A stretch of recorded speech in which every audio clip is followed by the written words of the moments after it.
Interesting.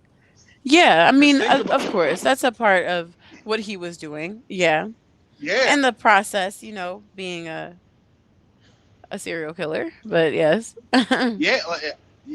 We don't. I mean, the ends don't justify the means, but he would Batman was just, there was no larger plan.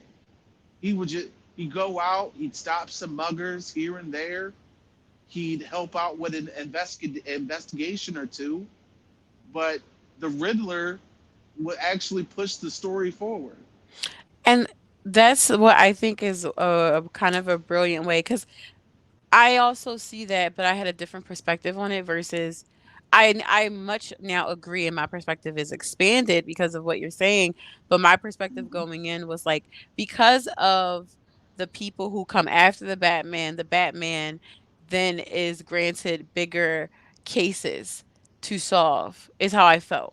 So the Riddler actually gave Batman a case to solve, because I find Batman in this stage to be more of a curious, exploring type vigilante. He's not just trying to figure out how to help people, but he's also trying to figure out himself as a person. Who do I want to be? And all of these gadgets and things that I have, how do I want to use them? So he's tinkering in all these different parts of his life, and his villains give him something worthwhile. Like, that's how He I felt. That also was my does. perspective. He also doesn't know exactly what he wants at the end of the day. He beat that one thug up and said he wants vengeance, and that's not what he's supposed to be. Yeah. Which is funny because that's the fight though. The fight is, are you vengeance or not? That's the fight. Are you justice? Because Yeah. you got to. There was an interesting paradigm shift where, oh yeah, by the way, just in case if you folks don't know, spoiler alert, spoiler alert, spoiler alert. If you have not seen Matt Reeves' Batman, maybe this episode's not going to be for you.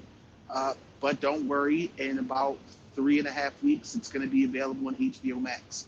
So this is this is your last warning. Yes. But around the end of the movie, where Batman was fighting Riddler's acolytes, one of them literally said, "I am vengeance," and Yeah. it made Batman look like, oh Mhm. shit. It's like, yeah, you. I'm like, I am vengeance. It sounds cool, but you're supposed to be justice. Yeah. But one thing I liked about, and with the spoiler alerts too, but one thing I liked about this Batman was it was more clarity around why not kill, that I feel like I didn't get in other movies. Which, and I still feel like it was a bit like obscure, like, or obtuse, and a vague concept, but it was more like, don't cross that line, because if you do, you'll have to deal with all these emotions and the mental anguish that comes with killing a person. And I just never felt like in other movies that was as clear, despite how vague it was. I think because in other movies, the Batman in other films, yeah, it's one of those things where he looks like he's definitely killed somebody or he will kill somebody. Mhm. I The way Pattinson carries this, he looks like he'll fuck you up, but I don't think he has it in him to actually kill you. I feel like he doesn't That's want to have it in him to kill. I yeah. feel like he just doesn't want to go. Like, he wants to be intimidating. He wants to be he's a, and like, I what I love about this Batman is he has this complexity of this assertiveness, and he demands things of you, but he's also just not going to pass a certain line to get there. It's like, all right, I'm moving on. I'll do it another way. That's why. That's why. In a few iterations where we got to see an older Batman, he he would cross more lines. Mhm. Which makes Shoot, and sense for an older Batman, in my opinion. but Ben Affleck's Batman had no problem killing. Yeah. I was, Like, and that's the funny thing. I wasn't even thinking about Ben Affleck's Batman when I was saying what I was saying. I was thinking of Christian Bale and George Clooney, like when I was saying that, because with Christian Bale's like I love his Batman, but I just you know I don't. I think of it as a beat 'em up, great action. And there's of course some emotional complexity in those movies, but I don't think about the kills. I don't think about whether you killed or didn't kill. I like Christopher Nolan's Dark Knight trilogy, except Mhm. for the plot holes in Dark Knight Rises. There's too many plot holes, and I'm just like, I don't know, man. Mhm. I was like, it looks cool on paper, but if I'm following the story, it's kind of hard for me to swallow. I was like, so you're telling me that Bane walked into the stock exchange, held it at ransom, and sold all of Bruce's Wayne stock, and it went through. I'm like, how? But There's it's a like whole it is a like whole, but maybe if they would take and here's I love this point that you're making because it was a point I wanted to make. Maybe if in mhm. that movie, if you use the plot hole to the advantage, the plot hole could be it's Gotham. And there are people who are willing to make sure things go through just because they want trouble. Like people who are not a part of the trouble will participate in trouble when it shows up. Like So are you implementing if there was a small hint at the Court of Owls that would have flew? ooh, may possibly. But then it's like, what would be the point of If the that hint was a if you're thing, not going to continue on anyway? Yeah. if that was a thing, I would have been for it. Mhm.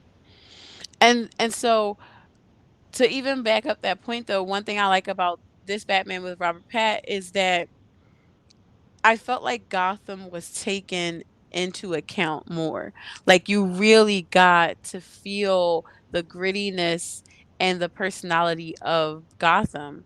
And I agree. the people of Gotham, they side. Like it's either I'm tired of struggling and I'm just going to go with the status quo and stay out the way, or I'm a part of the trouble.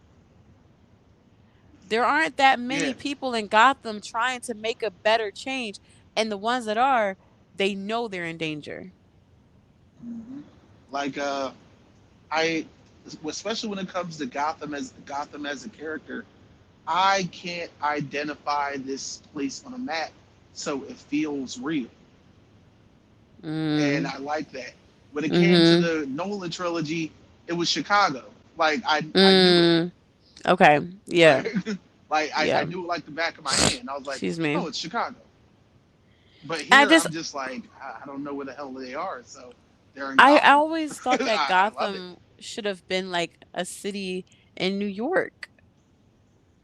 Well, that I that is the that's the it's supposed to be a city in, around, and New York.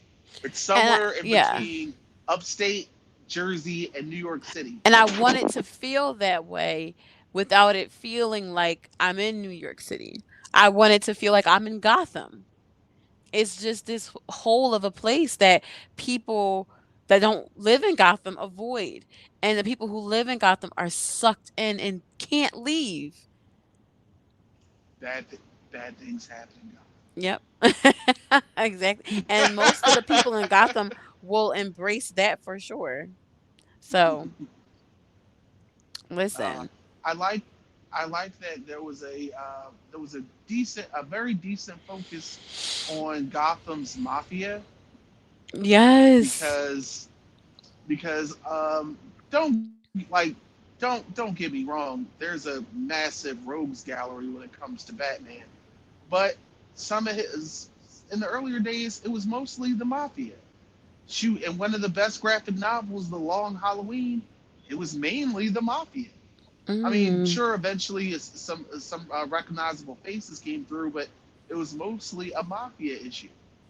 It was an organized crime issue.